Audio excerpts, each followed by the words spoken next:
Halo anak-anak, kembali lagi kita akan belajar tentang subtema 2. Kita akan belajar tentang subtema 2, pembelajaran 1 hingga pembelajaran 3. Jangan lupa kita harus tetap semangat, tetap sehat, dan jaga pola hidup kita agar kita tetap terjaga dari virus corona.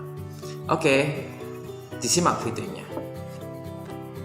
Hari ini kita akan belajar tentang subtema 2, yaitu manusia dan lingkungan.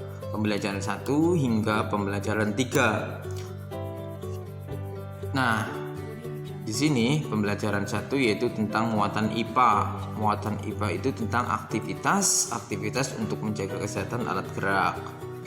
Nah, anggota tubuh itu dapat bergerak karena adanya otot dan tulang. Masih ingat kan? Otot itu alat gerak apa? Ya, betul, alat gerak aktif, dan tulang itu alat gerak pasif. Nah, otot dan tulang ini saling bekerja sama agar bisa menggerakkan tubuh manusia. Nah, otot dan tulang ini butuh sekali nutrisi agar otot ini bisa tetap sehat dan tetap kuat. Nah, gimana sih cara menjaga agar otot dan tulang tetap kuat dan tetap sehat? Nah, caranya itu dengan mengonsumsi makanan dan minuman yang sehat.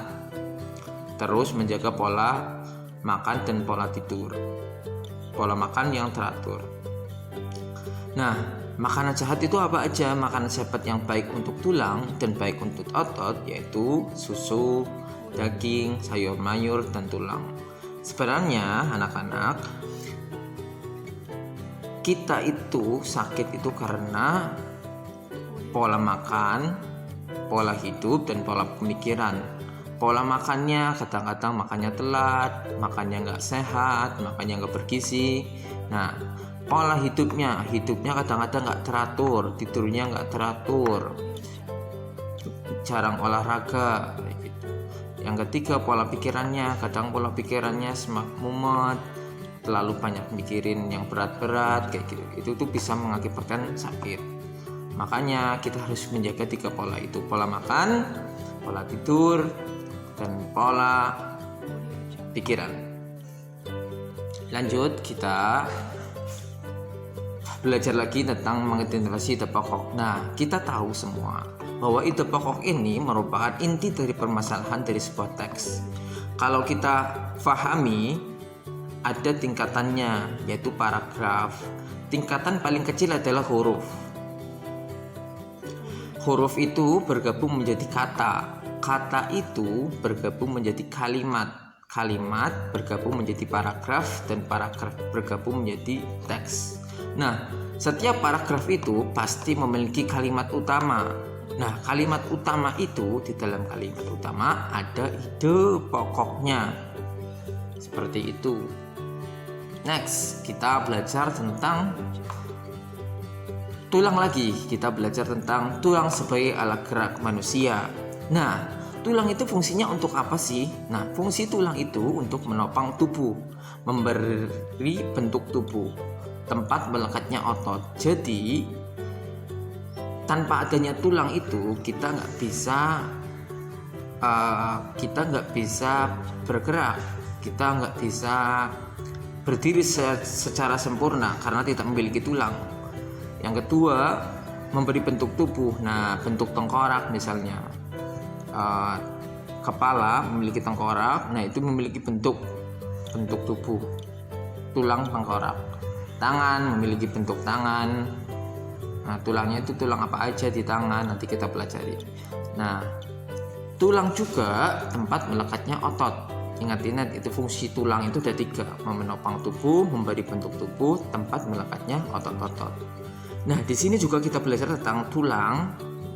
Tulang berdasarkan bentuknya itu dibagi menjadi 2, yaitu tulang pipih dan tulang pipa. Tulang pipa itu biasanya berbentuk seperti pipa. Kalau tulang pipih itu berbentuk pipih. Contohnya apa sih? Tulang telapak tangan dan tulang rusuk. Nah, tulang pipa itu contohnya apa? Tulang paha dan lengan. Nah, ternyata di dalam tulang itu ada zat penyusunnya.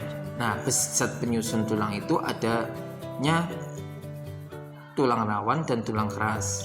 Tulang rawan contohnya apa? Tulang telinga. Nah, tulang keras itu contohnya tulang tengkorak.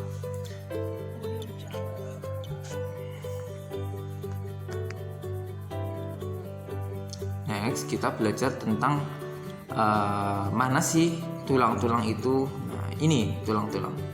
Nah, di situ tuh ada tulang lengan atas, ada tulang hasta, ada tulang pengumpil.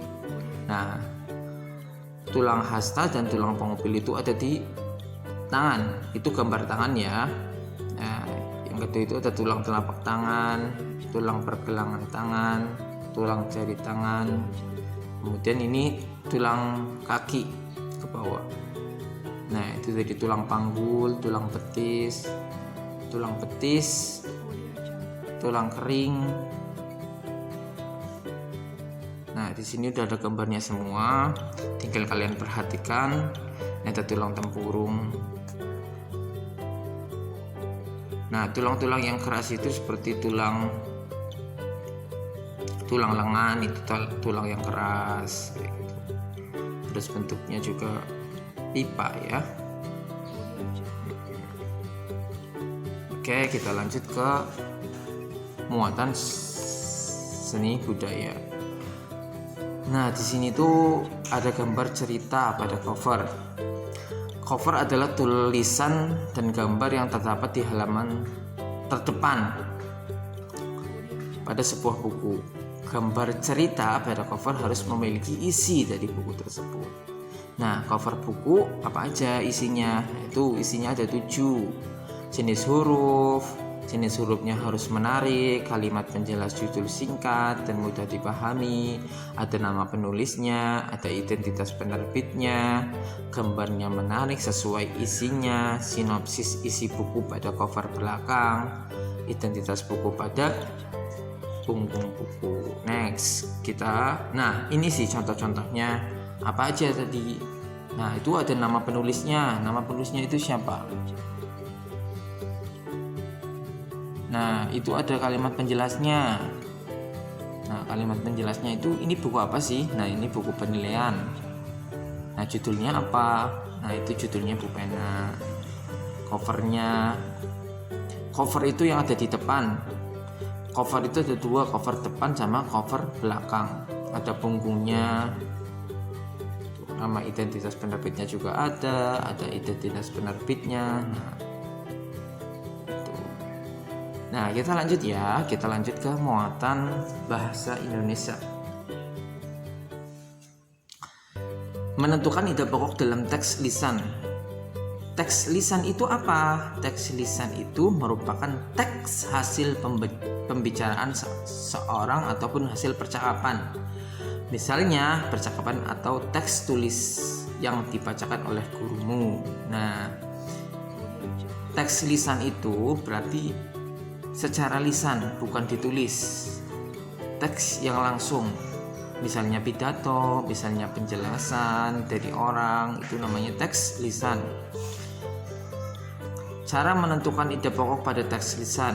Nah, gimana sih cara menentukan ide pokok pada teks lisan? Kita dengarkan dulu teksnya dengan sungguh-sungguh. Misalnya Bapak lagi menjelasin, kalian dengarin dengan sungguh-sungguh. Catatlah permasalahan atau peristiwa yang dibicarakan dalam teks. Catat yang penting-penting, yang kiranya penting. Nah, tentukan topik serta kalimat utama yang menjadi inti pembicaraan dari teks lisan. Nah, inti dari pembicaranya Pak Guru itu apa ya? Nanti kalian bisa tentukan. Itu namanya ide pokok yang tertuang dalam teks lisan, bukan tulisan. Nah, kita belajar lagi tentang muatan IPS. Di sini kita belajar karakteristik geografis Indonesia dalam peta. Halo, peta itu apa? Nah, di sini udah ada penjelasannya. Peta itu adalah gambaran seluruh atau sebagian permukaan bumi. Peta diluluskan di suatu bidang datar dengan skala tertentu. Nah, ada peta. Nah, ada peta itu bagi menjadi 2, peta umum dan peta khusus. Peta umum yang menggambarkan suatu daerah secara umum. Nah, misalnya peta Indonesia dibagi menjadi beberapa provinsi, dibagi menjadi beberapa pulau. itu namanya peta umum. Kalau peta khusus itu menggambarkan khusus dari suatu daerah. Misalnya kalian pernah lihat undangan atau ulem, nah itu kan di belakangnya ada denah lokasi. Nah denah lokasi itu juga disebut peta khusus karena itu mencakupannya itu kecil tapi detail. Kalau peta umum itu luas tapi nggak detail, isinya itu umum.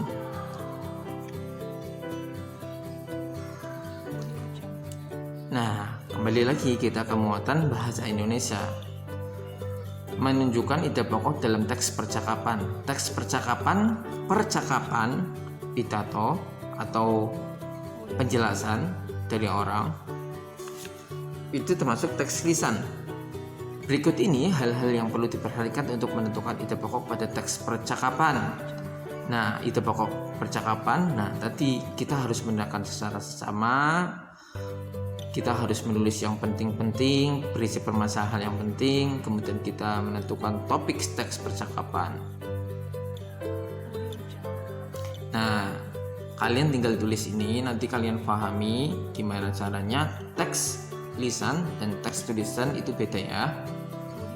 Nah, kita belajar kemuatan PPKN. Negara Indonesia adalah negara yang besar. Hal tersebut tercermin dari kondisi geografis Indonesia dan keragaman masyarakat di dalamnya. Nah, Indonesia itu sangat besar, makanya Indonesia itu termasuk ke dalam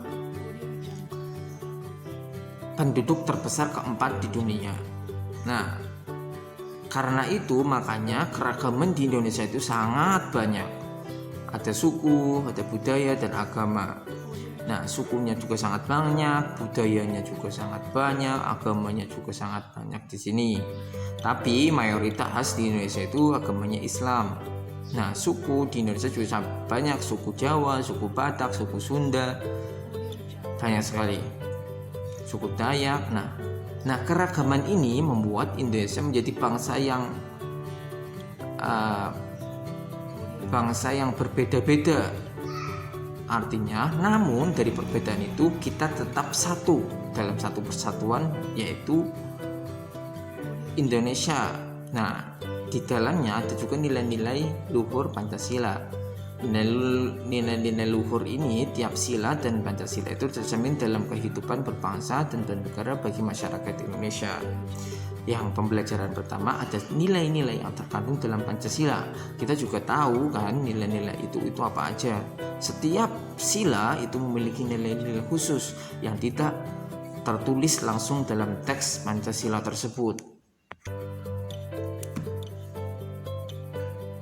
Nah, kita sampai pembelajaran 3. Semoga kalian bisa paham, kalian bisa mengerti apa yang dijelaskan oleh Pak Guru.